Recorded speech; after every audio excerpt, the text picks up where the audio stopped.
So nature captured and presented. And I've been involved with photographing nature for quite a while and found it just so really special. So I thought, let me make a difference in the sense that I've been involved with a number of camera clubs. And if they are having a competition for nature, what I've found is that I see nature broken into two categories. One is documentary, and the other is what I call artistic reality. I came up with the term artistic reality because we do things digitally, whether it's composites or just enhancements or whatever it is, and we're actually changing the look of the world in front of us. Now, that's the difference between documentary and artistic reality, and I'll show you even more as I go through the presentation. But documentary, I'm documenting nature as I see it. And in artistic reality, it's presenting in a very artistic way. And I will run through the concepts of each of these. Nature capture, no matter whether it's nature or anything else we capture, the most important thing, think about when you are photographing and you have your final image is how will it have instant impact when it's shown? Whether you made a print, you're showing to someone, or you're in a competition, instant impact.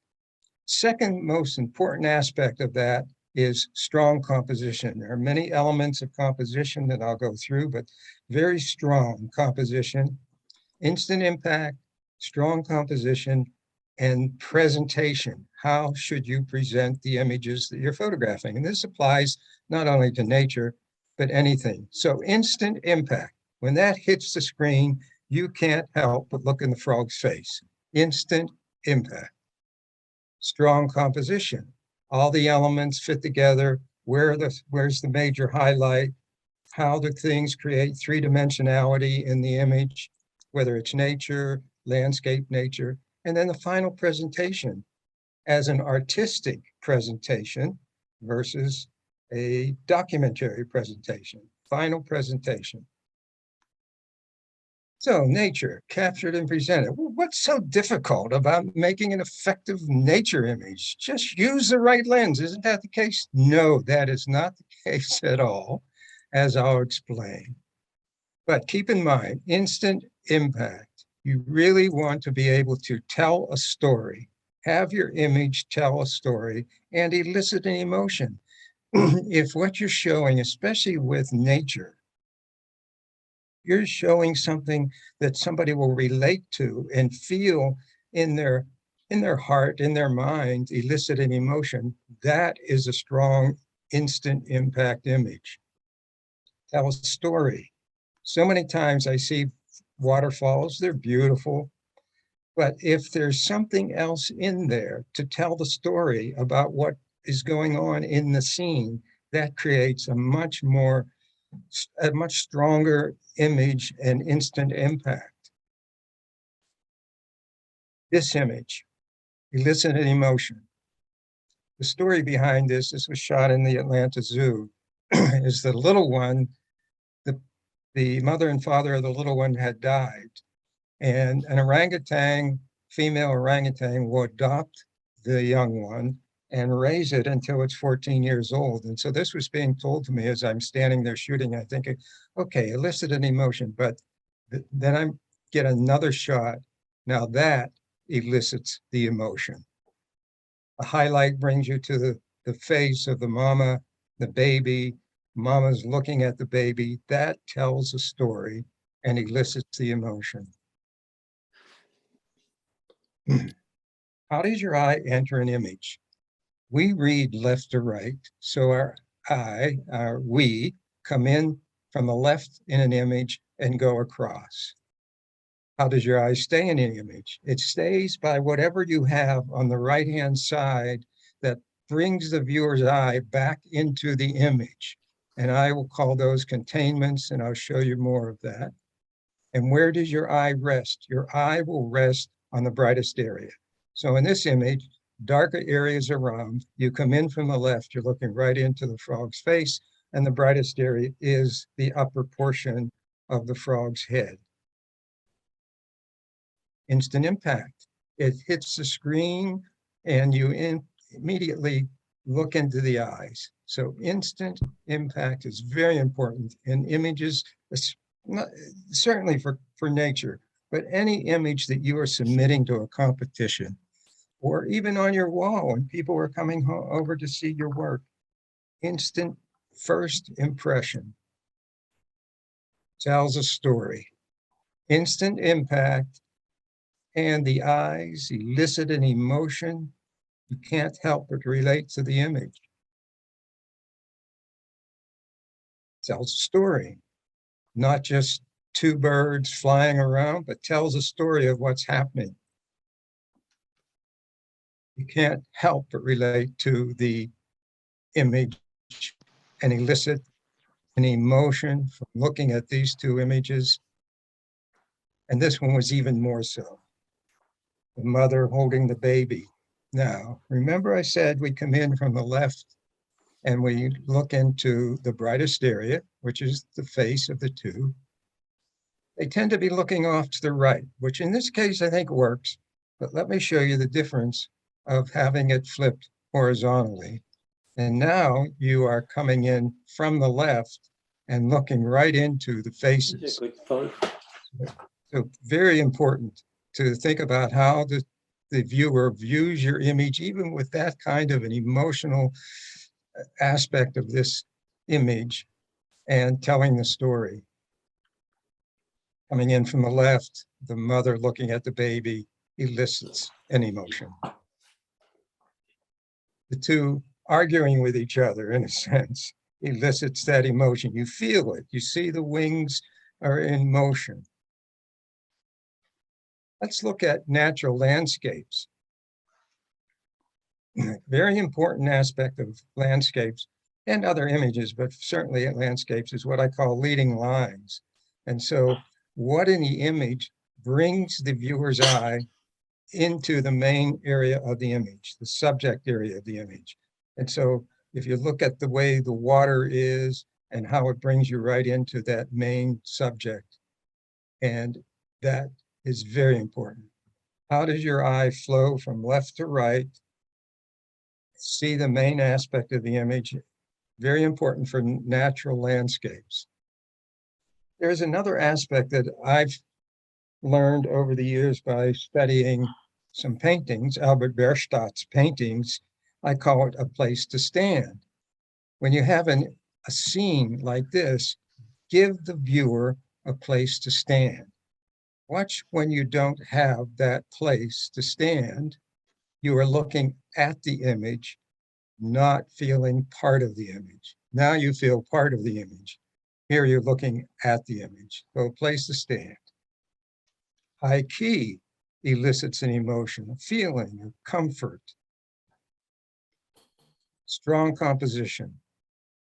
Rule of thirds. Here are the aspects of rule of thirds. So the first portion was tell a story, instant impact.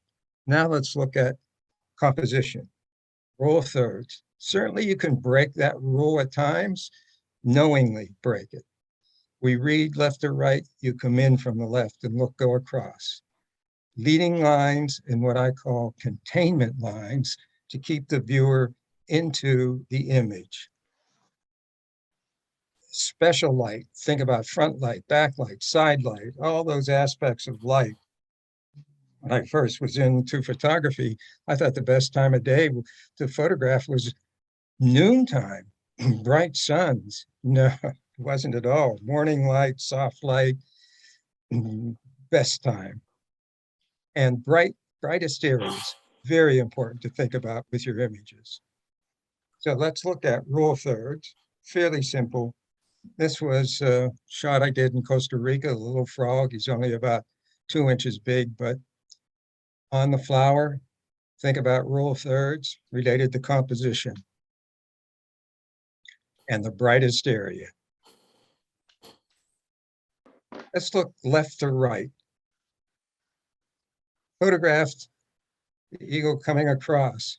I'm already in my mind knowing that I will flip this horizontally so that it reads better, so that you're now coming in from the left and looking into the face, rather than coming in from the left and the wings take you toward, the upper wing takes you and points you out of the image, where here it's bringing you in. Now, with that light sky, it was easy to put just a dark blue sky in, or clouds, so that I could create a whole scene rather than just the bird against a white sky. So we talk about a little bit about presentation, but let's take it apart a little bit. The most important part of photographing birds, any animal really, is you want the eyes to be very sharp, very sharp. The wings may be blurred because they're moving or other parts, but the eye needs to be sharp. And then you watch how, as you come in from the left, what are the lines within the image that brings you back up and around and takes you back down. So that as you come in, that wing downward is what I call a containment. It prevents you from continuing off the left-hand side of the image. So very important things to think about. This was in Costa Rica, and I didn't have a long enough lens to get up close, but at least to have good pixels. So I thought, okay, no problem. And I was hoping the kingfisher would be sitting in a different way. That's not a problem either. I can crop in, keep the eyes sharp.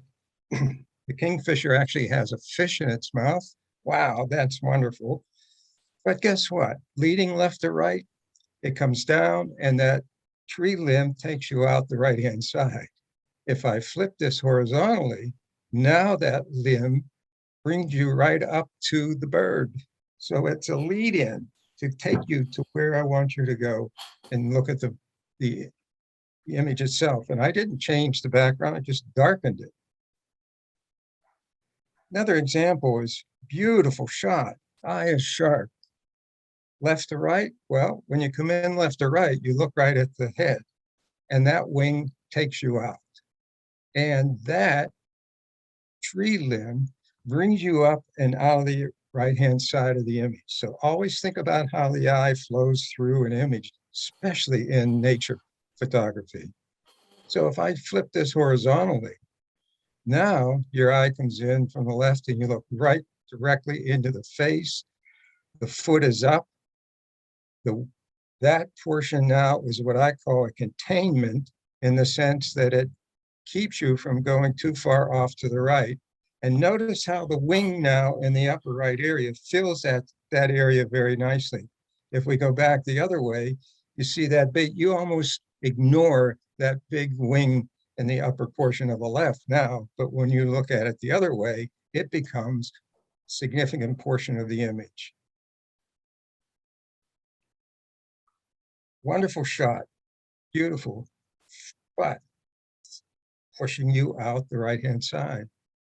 So if we flip it horizontally, now we have some other aspects of that. One is you're coming in and you're looking right into the face of the bird, which is very bright now, and you see the sharpness of the eye, but also you have the structure of the wing and the legs creating a V that pushes you back into the head of the bird. And notice that there's room in the upper right so that the wing isn't touching the edge of the image, and the foot in the bottom part. So there's space around it to have the bird truly floating in the air. Nature, natural shots. And here's what I run into a number of times. Somebody will say, well, yeah, I see it. And I say, look, I come in, I look at the waterfall, then I look in the water to find something of interest that adds to the waterfall. So I go right off the right-hand side.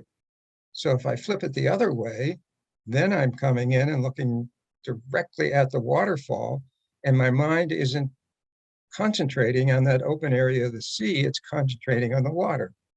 And someone will say to me, yes, but that isn't the view. That isn't how you see it, we're there. And I say, how many people in the world will know that that's a flipped image related to the scene? Maybe, maybe not, but this reads better. Let's look at leading lines and what I call containments. This is how I shot it. Bird was sitting there nicely for me. And the leaves were those what I call containments. They contain your eye to force it down onto the bird, so that as you come in from the left and go up those, they are there to push you down to the bird. The other aspect of this is that something light against a dark area creates 3 dimensions. So it's important to have, if you can maneuver yourself when you're photographing it, or after the fact, some enhancement, have it, the lighter area against dark creates 3 dimensions. The other way to create 3 dimension is sharpness in the most important area of the image, and the lower portion is slightly blurred so that the blurring pushes the eye to the sharper area, and you're reading this coming in from the left, so you're looking directly into the head, and the eye is sharp. Leading lines. When you're looking at nature, a natural landscape, think about how does everything in the image point to the main subject?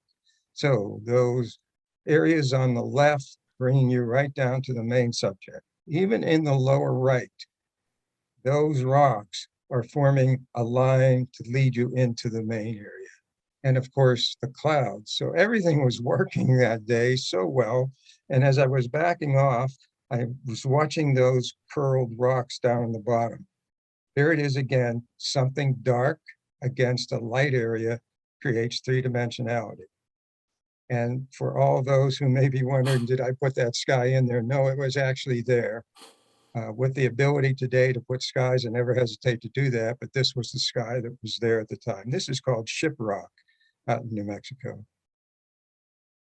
Leading lines. Think about your composition so that you lead the viewer directly to what you want them to see and instantly to what you want them to see.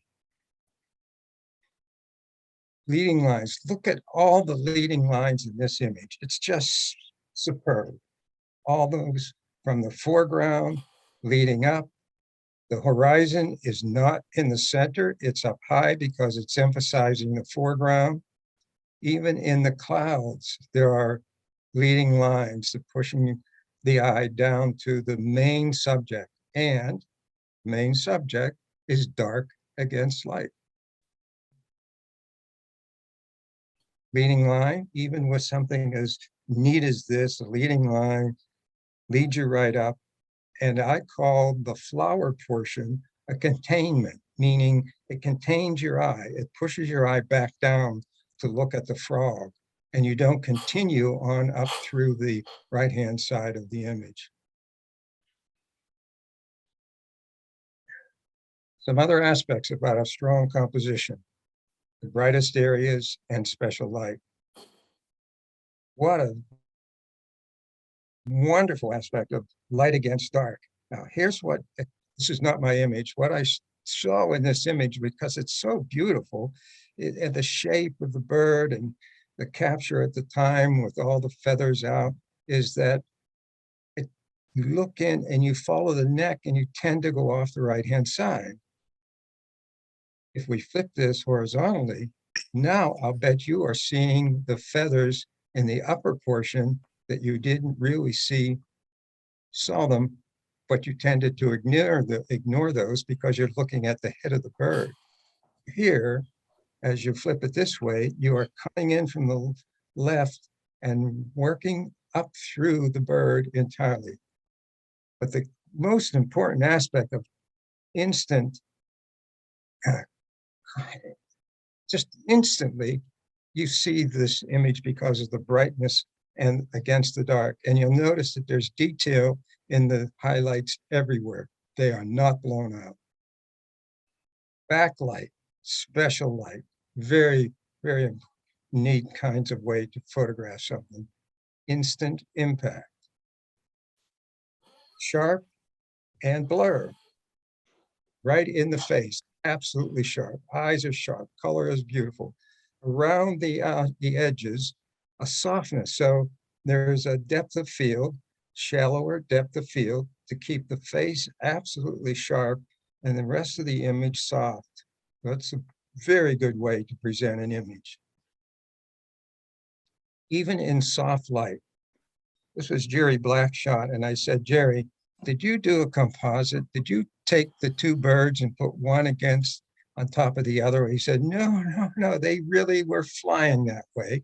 This is the shot. But soft light, overall, very beautiful. See how the birds fill that upper right-hand area. And as you come in from the left, you're looking right into them. And the wing and the upper bird stretching up into the right-hand side of the image fills that area with something of interest to see. Let's think of side light. Coming in, the reflection in the water, very pretty. Comes in, so you have the brighter area there. That contains your eye in the center portion, not just because it's direction from the left, but that portion of the image is brighter and then there's darker areas around it. Let's look at it as a sepia. Works really well as a sepia. And how about a sepia with some color brought in? So it's a merge of the color image with the sepia. In fact, I prefer this version over the pure color image. It's another way to present your image. Leading lines. Look at the road leading you right up into that special light area up in the upper right corner. That's where you immediately go up into that area, and then your eye flows around the rest of the image. So strong composition aspects using light. Light against dark, the posing of the bird, but light coming down from above, lighting the head as being the brightest area of the image and against a darker background.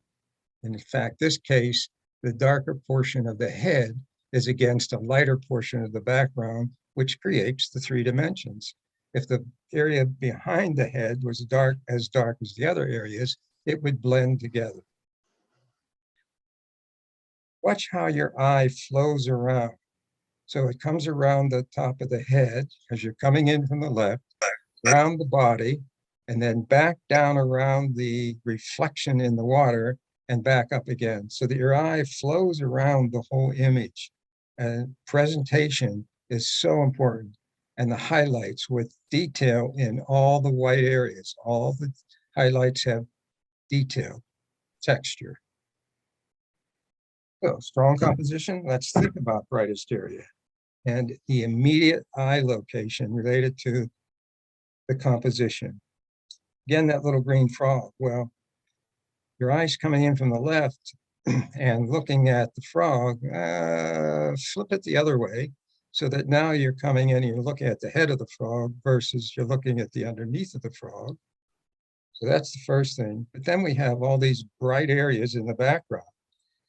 And I couldn't maneuver in a way to eliminate them as I shot it. So I needed to do that after the fact. To darken that, I cropped in tighter and highlighted the frog. So instant impact and instant expression, every aspect, brightest area. Where does your eye remain? On the brightest area, right there. Row of thirds. Brightest area, light coming down from the top. You can't stop looking at that mushroom. So there it is. That's the brightest area. So important in relation to nature. Brightest area, you notice, is the upper portion or the head portions of each of them.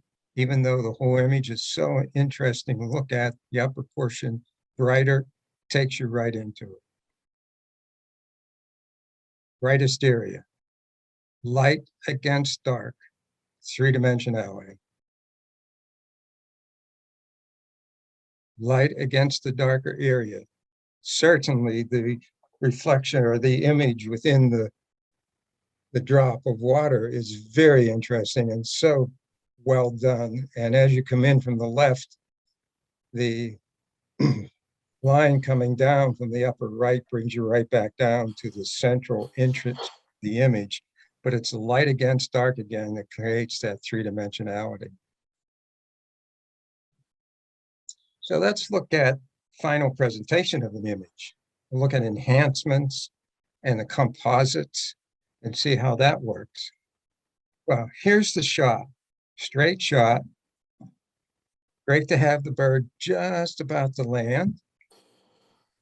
Had a faster shutter speed to capture it. But if I can bring out a little bit more of the contrast and the color that's in the background, that's flat.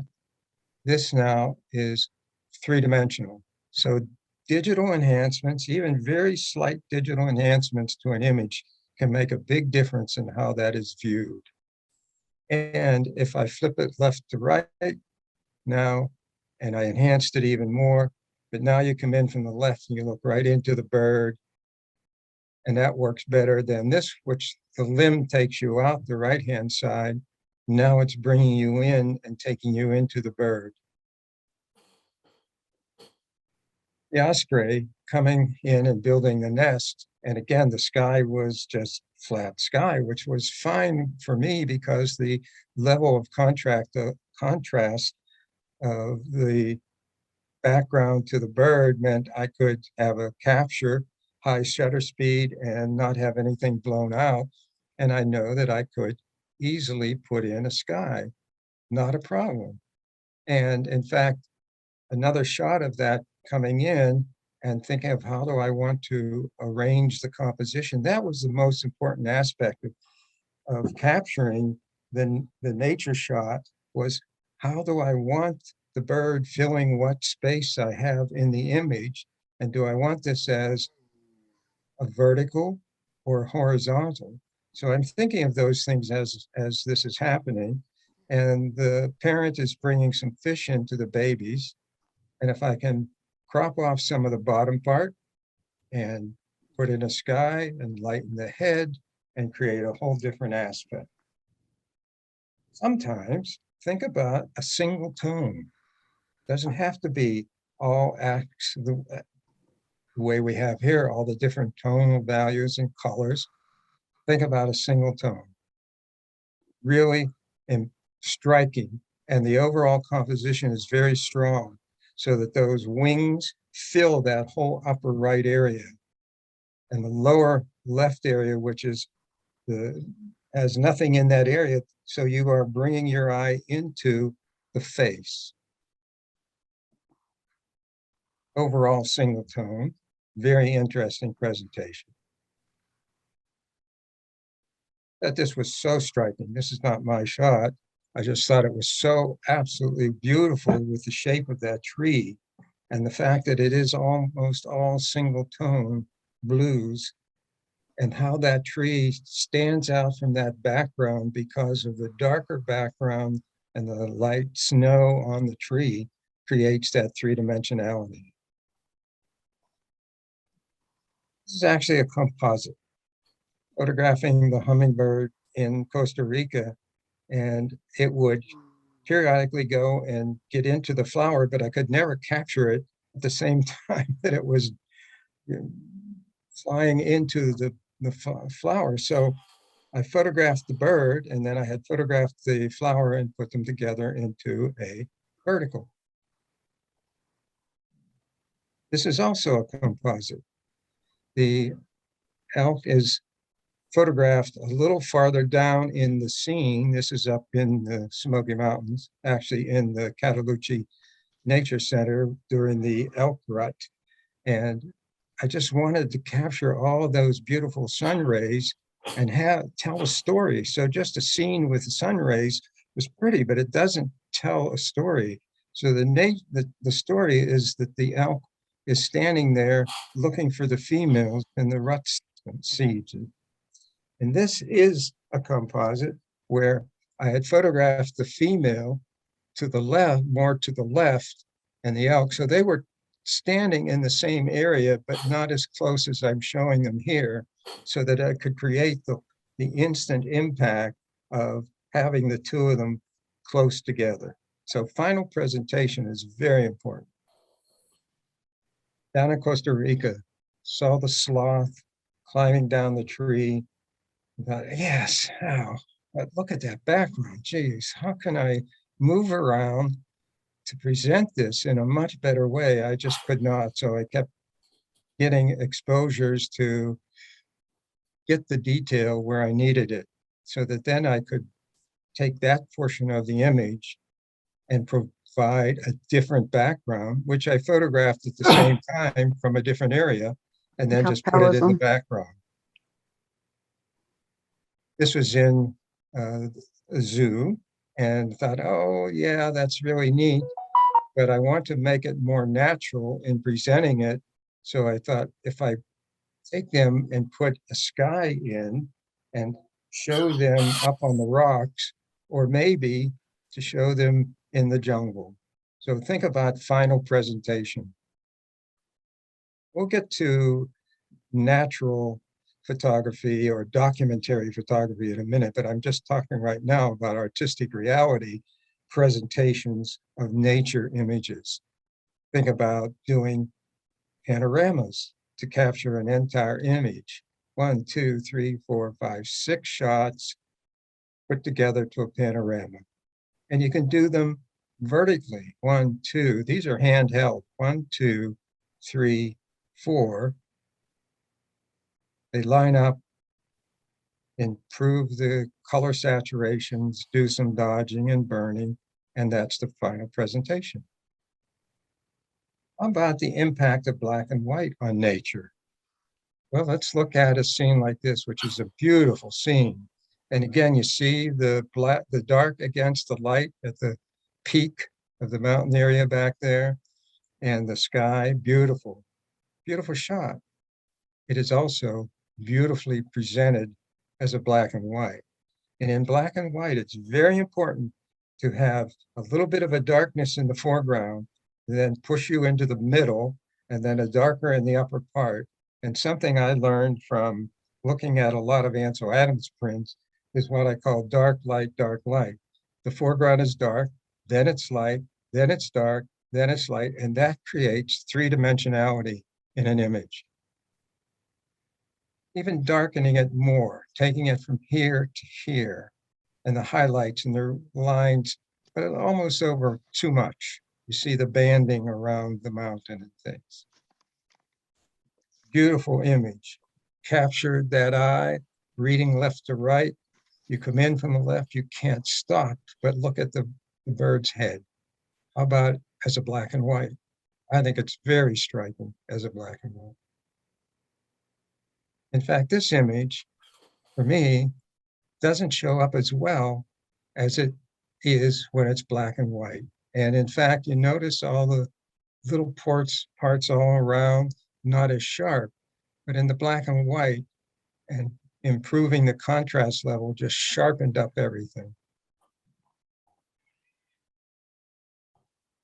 White against black really creates that three-dimensionality.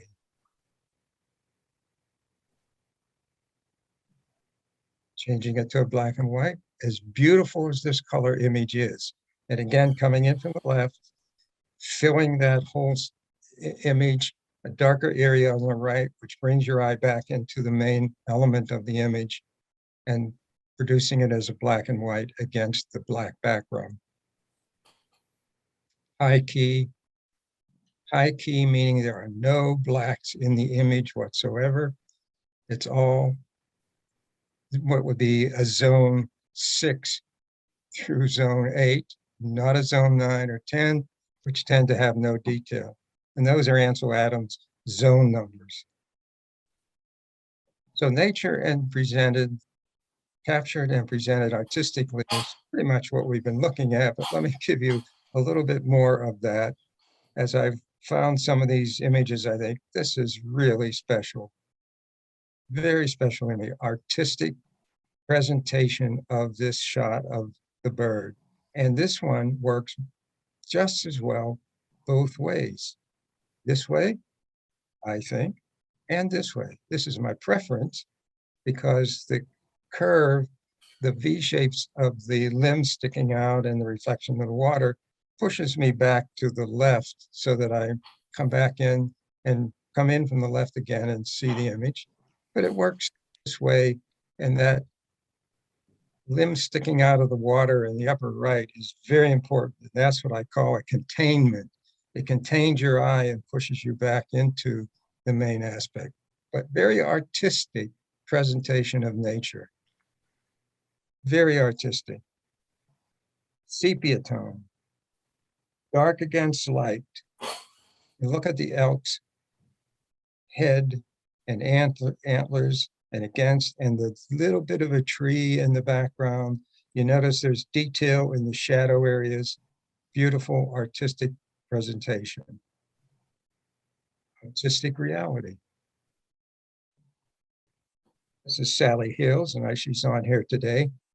Sally does phenomenally beautiful work and so creative with her artistic presentations. Another one of Sally's, just beautiful. Look at the colors, the presentation, the reading from left to right, the filling of the whole image, very vertical, every aspect of it, just beautiful work.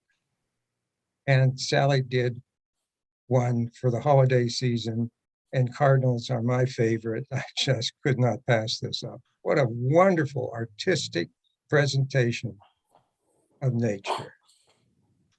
Reflections, black and white,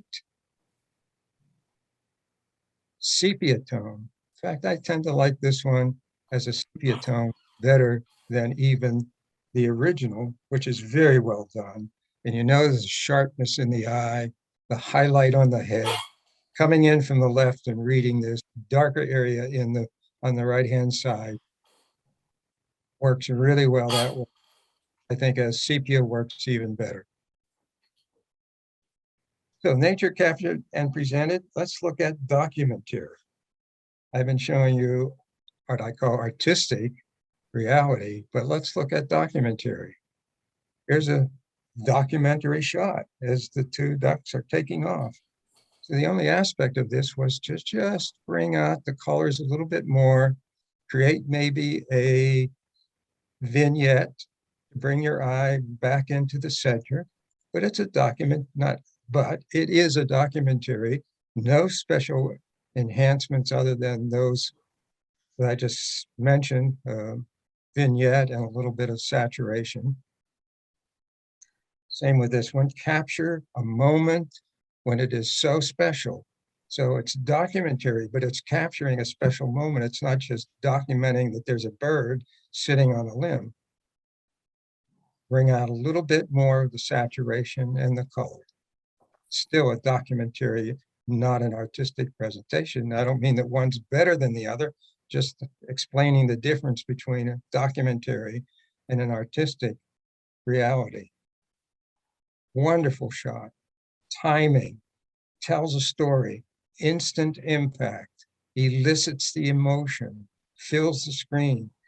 Notice the darker area on the right-hand side behind the main subject and the lighter area on the left side. So that as you come in from the left, you look right into the main subject, you see the action going on, and the darker area on the right brings you back into it. Very important. Documentary nature. Action going on, documentary, shoot a lot. As things are happening, just keep shooting. Tell a story if you can. These are beautiful documentary images. So I thought maybe also present the images as a triptych. These are the three of my shots from the little frog down in Costa Rica. So instant impact, strong composition. We went through the aspects of composition, leading lines, rule of thirds, brightest areas, shadow areas, dark against light, left side versus right side.